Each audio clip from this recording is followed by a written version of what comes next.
Pernyataan Puan Maharani yang memberikan sinyal bahwa Kongres Partai Demokrasi Indonesia Perjuangan akan segera berlangsung memberikan pesan yang sangat tegas bahwa Hasto Kristianto sudah ditinggal oleh PDIP. PDIP secara kolektif nampaknya mulai berpikir waras dan logis bahwa sang sekjen tidak mungkin lagi diselamatkan. Ia pasti segera akan menerima nasib sebagai seorang yang ditahan, dan karena itu ia akan segera dibebas tugaskan dari jabatannya sebagai sekjen PDIP. Inilah nasib akhir dari seorang sekjen Hasto Kristianto yang kita tahu memilih sebuah pendekatan yang konfrontatif terhadap realitas politik yang ada di tanah air kita. Dan karena itu sungguh sial nasib Hasto Kristianto. Ia menemukan pil pahit dari perjalanan karir politiknya, dan saat ini pil pahit itu bertambah ketika PDIP nampaknya mulai meninggalkan Hasto Kristianto. Bagaimana pasca Hasto kontestasi untuk mendapatkan dan meraih kursi jabatan sekjen PDIP menjadi sesuatu yang akhirnya diperebutkan oleh faksi-faksi dalam tubuh Partai Demokrasi Indonesia Perjuangan. Bagaimana kita membincang soal kemungkinan adanya berbagai macam faksi yang ada di tubuh PDIP yang akan memainkan kontestasi dalam rangka memenangkan diri sebagai orang yang tepat dan patut untuk menduduki jabatan dan sekaligus menggerakkan roda organisasi dari partai besar yaitu PDIP. Selamat datang dalam channel Meragukan Filsafat, sebuah channel yang secara sadar dibangun untuk turut mengedukasi ruang publik virtual Indonesia dengan menawarkan alternatif berpikir dari lensa pemikiran filsafat untuk membaca fenomena sosial, politik, kebudayaan dalam konteks Indonesia kontemporer, tanpa berpretensi untuk menggiring opini kita mempercayai pandangan-pandangan dalam channel ini. Teman-teman, nampaknya PDIP sudah mulai berpikir logis untuk menakar apakah Hasto Kristianto dapat diselamatkan dari jeratan hukum yang sedang ia hadapi, dan kuasa hukumnya berusaha melakukan pembalikan logika hukum untuk menegaskan bahwa Hasto itu memang tidak tepat dijadikan tersangka, terdakwa, dan karena itu ia kemudian berulang-ulang bolak-balik dan statusnya itu adalah status yang tidak mungkin lagi dapat dielakkan, bahwa ia sebentar lagi akan menemui nasib sebagai seorang yang dihukum oleh karena ia dianggap bertanggung jawab terkait dengan pelarian buronan Harun Masiku. Inilah yang kemudian harus kita sebut sebagai nasib sial dari seorang yang bernama Hasto Kristianto, yang nampaknya tidak mungkin lagi memiliki kekuatan yang ekstra untuk menolong dirinya dapat terbebas dari apa yang ia harapkan, bahwa ia dapat keluar dari masalah hukum yang sedang menjeratnya.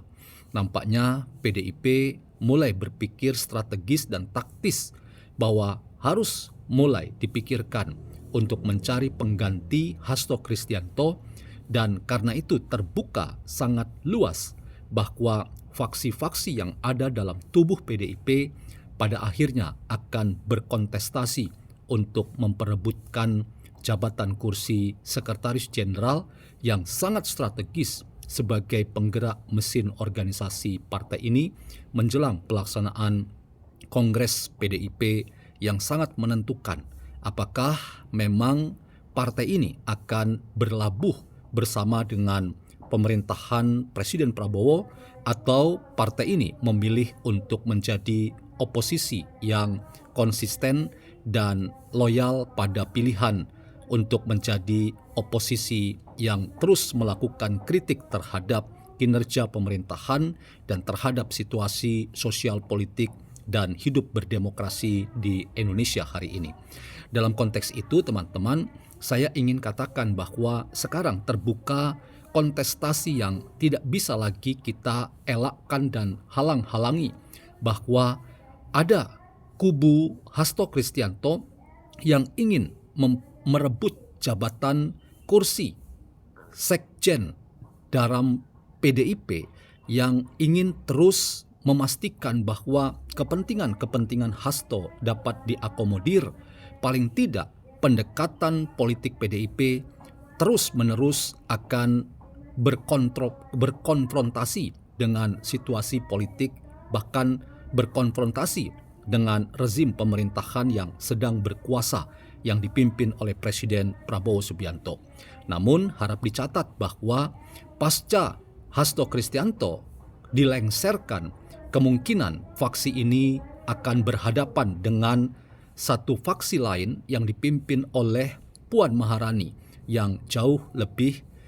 sangat akomodatif dan ingin merapat pada pemerintahan yang sedang berkuasa hari ini yang dipimpin oleh Presiden Prabowo Subianto.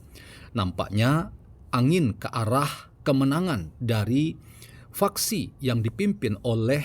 Puan Maharani ini jauh lebih masuk akal dan membuat PDIP menjadi partai yang pada akhirnya dapat diperkirakan merapat pada pemerintahan Prabowo Subianto, atau paling tidak mereka menampilkan sebuah gaya pendekatan politik yang jauh lebih akomodatif dan ingin mengintegrasikan kepentingan partai ini dengan arah gerak dari perpolitikan tanah air yang sekarang ini digerakkan oleh Prabowo Subianto dan secara umum oleh Partai Gerindra sebagai partai yang mengusung Prabowo bersama dengan kekuatan partai politik yang tergabung dalam koalisi Kim yang menjadi pendukung loyal dari pemerintahan Prabowo bersama Gibran. Dalam konteks ini, teman-teman, saya ingin kembali mengatakan bahwa inilah akhir karir politik dari Hasto Kristianto yang menampilkan sebuah gaya berpolitik PDIP yang sangat pongah dan cenderung galak dan tidak menunjukkan sikap yang apresiatif pada situasi politik hari ini. Serangan demi serangan yang ditunjukkan oleh para orang-orang yang menjadi loyalis Hasto Kristianto seperti Deddy Sitorus adalah contoh bagaimana sepak terjang politik yang diterjemahkan oleh para politisi PDIP itu harus disebut sebagai tidak menjanjikan bagi PDIP untuk memainkan politik yang jauh lebih santai, jauh lebih akomodatif dan reseptif dan apresiatif pada situasi dan dinamika politik hari ini. Inilah yang harus kita catat sebagai sesuatu yang serius untuk menakar bahwa sudah waktunya memang Hasto Kristianto dilepas oleh PDIP untuk dibiarkan masuk dalam proses hukum yang sedang ia hadapi saat ini, tanpa harus mengatakan bahwa Hasto itu adalah orang yang terus ingin berada dalam pusaran kepentingan partai ini, bahkan ingin menyeret partai ini masuk dalam persoalan Hasto Kristianto. Kalau itu yang terjadi, maka saya ingin katakan PDIP tidak akan melangkah dengan baik dan tidak akan menjadi partai politik yang mampu keluar dari persoalan politik yang mereka hadapi hari ini. Saya justru ingin mengatakan bahwa pendekatan politik yang dipraktekkan Hasto dan kroni-kroninya itu adalah pendekatan politik yang justru menjebak PDIP sendiri sebagai partai politik yang banyak melakukan blunder dan kesalahan-kesalahan yang tidak penting. Dan kesalahan itu yang membuat pada akhirnya PDIP memperlemah dirinya oleh karena tidak mampu masuk dalam pusaran kontestasi kehidupan dan dinamika politik yang hari ini memang sudah berubah dan menempatkan Prabowo bersama Gibran adalah presiden dan wakil presiden.